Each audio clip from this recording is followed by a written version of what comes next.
হে দয়াময় প্রভু, আমার অস্তিত্বের মালিক, ইহকাল ও পরকালের ক্ষমা করনেওয়ালা, শয়তানের ওয়াসওয়াসা ও অবাধ্য নফসের তাড়নায় যে ভুল বা গুনাহগুলি অতীত, বর্তমান, ভবিষ্যতে করেছি, করব, তা হতে মুক্তি চাই আপনার শাহী দরবারে।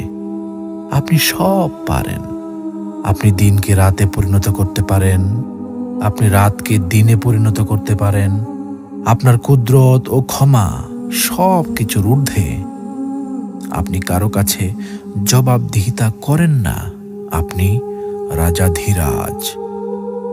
আপনার মহিমা যে ভাষায় লিখি না কেন, সবই ম্লান হয়ে যাবে আপনার শানে।